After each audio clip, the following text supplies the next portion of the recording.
Thank you, Conference. And it's a great pleasure to be back here in Brighton. That's Labour-run, Tory-free Brighton and Hove.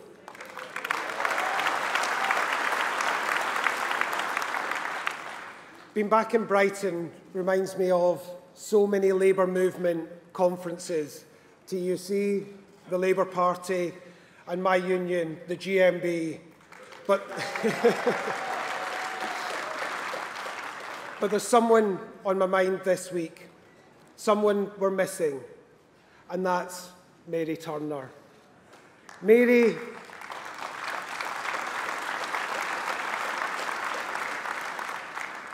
was the very best of the Labour movement, passionate about social justice, driven by her values.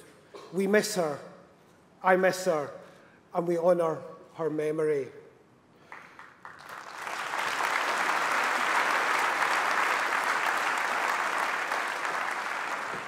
Like Mary, I've always believed there is power in a union. When I was an organiser for the GMB, I saw firsthand that without unions, the lives of working people could be hell. Without trade unions, no limits on working hours, no rest breaks, no paid holidays, no safety on the building site or factory floor. But there's something more. Mary Turner knew it. Trade unionism can take you so far, but only Labour governments can transform the lives of the many. Our founders knew it in 1900. That's why they started the Labour Party in the first place. To form governments and deliver policies, the welfare state, the United Nations, comprehensive education, the open university, a national minimum wage, sure start for our children, and the greatest achievement of any government, the National Health Service.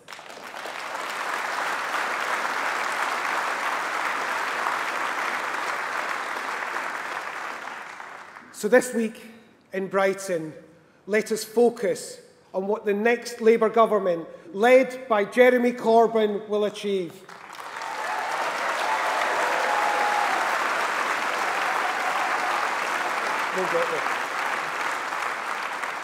How our generation will leave a lasting legacy, like the generations of 45, 64 and 97.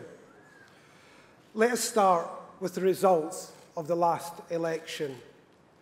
Despite losing the election, we outperformed expectations and secured 41% of the vote, an increase of 9 points since 2015.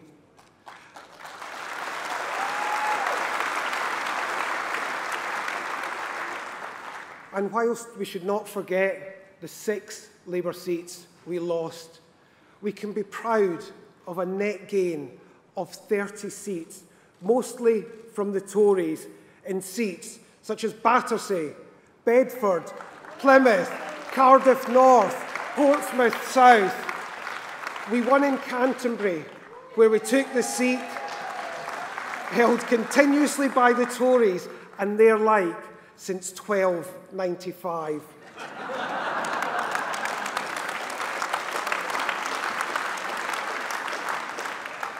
And Labour is back in Scotland, winning 7 seats, 6 gains from the SNP.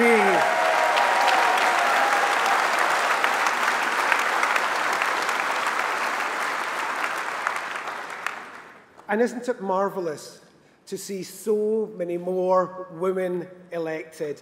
The highest proportion of the Parliamentary Labour Party in our history.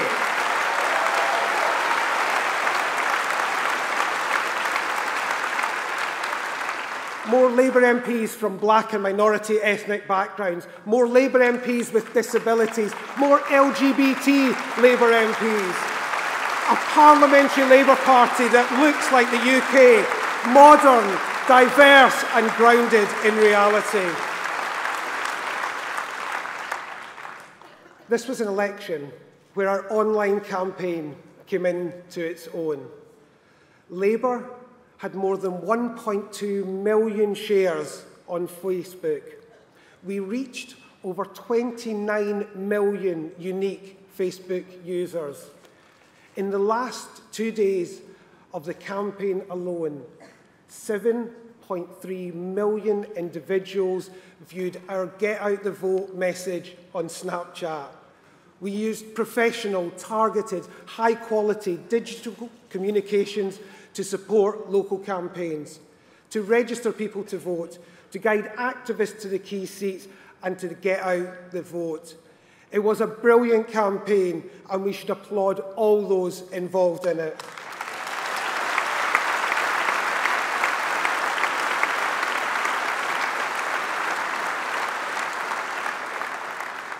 So victory next time is in sight. The campaign to win started within hours of the election result. Over the summer, Jeremy completed his 50-seat tour, campaigning in Bournemouth, Blackpool, Bolton, Crawley, Carlisle, Copeland, from Hastings to Harrow, from Southampton to Southport, Aberconwy to Arfon, Glasgow, Rutherglen, the Western Isles, Kirkcaldy, Edinburgh, and all the points in between.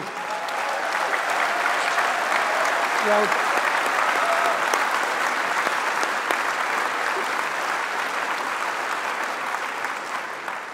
thousands of members have been out on the doorsteps of Britain. New members joining with veterans, young with old. Now that's what I call real progress. That's what I call real momentum. A united party on the road to victory.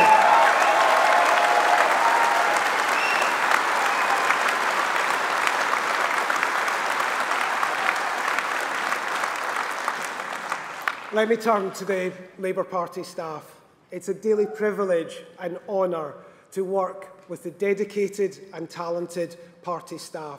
They're the best in the business.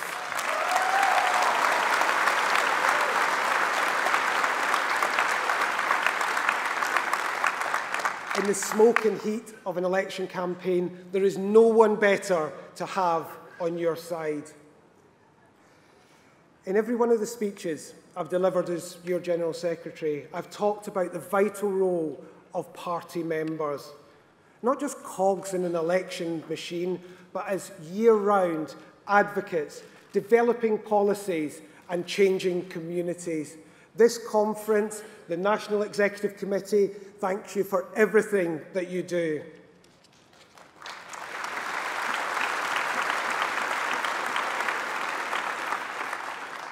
Today, I'm proud to announce we have 570,000 members, making the British Labour Party the largest political party in Europe.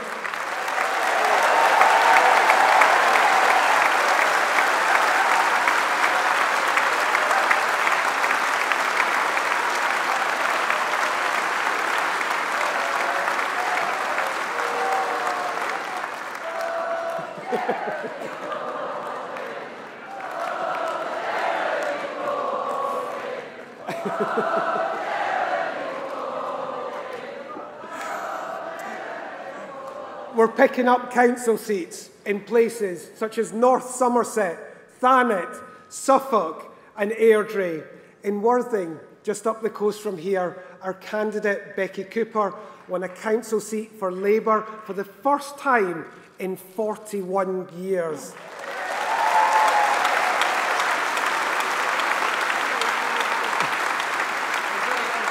Yeah. Where Jeremy was campaigning yesterday. And next year, we have local elections across England with millions going to the polls. We're working hard to get our parliamentary candidates in the places we need to win. We will continue the work of the Jo Cox Women in Leadership programme, which has already seen 2 of its alumni elected to Parliament.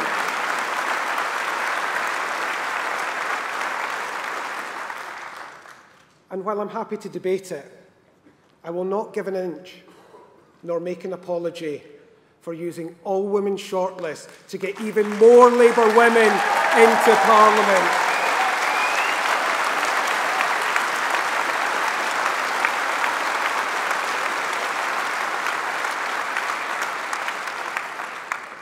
In every one of my reports to this conference, I've talked about the steady improvement in the party's finances. It's taken a decade of hard work, but we are today mortgages-free, debt-free and loan-free.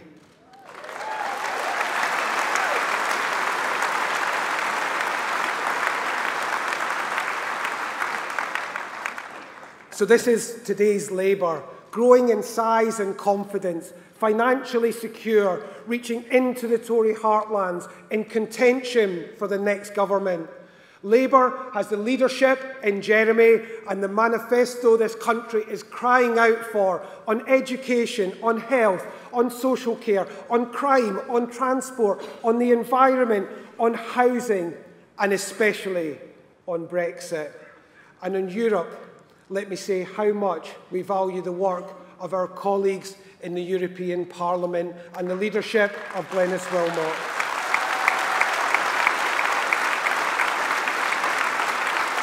Glenis, thank you for your service to our movement, party and country. Thank you. Now, the Tories may be in office, but they have no mandate, no majority, no unity and no authority. But that doesn't stop them. They think they're born to rule. So who's going to stop them? Not the Lib Dems, not UKIP, not the SNP, and definitely not the DUP. Who's going to stop them? Since the election, thanks to the surge in our support, we have prevented the Tories from legalising fox hunting, building more grammar schools, scrapping free school meals, ending the winter fuel payments and imposing a dementia tax. Labour has dumped the Tory manifesto in the shredder and left Theresa May with nothing to say.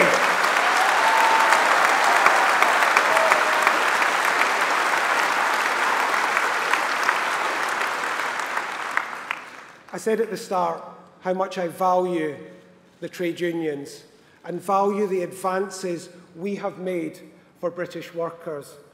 But imagine if all those hard-won gains are flushed down the drain of a Tory Brexit. Imagine the Britain our children and grandchildren will inherit. Only Labour under Jeremy can deliver a Brexit which looks after the many. Finally, conference, I hope you enjoy your time in Brighton and Hove, a shining, diverse European city, everything the Tories hate. I propose only one improvement. It's a small thing. It's not too much to ask.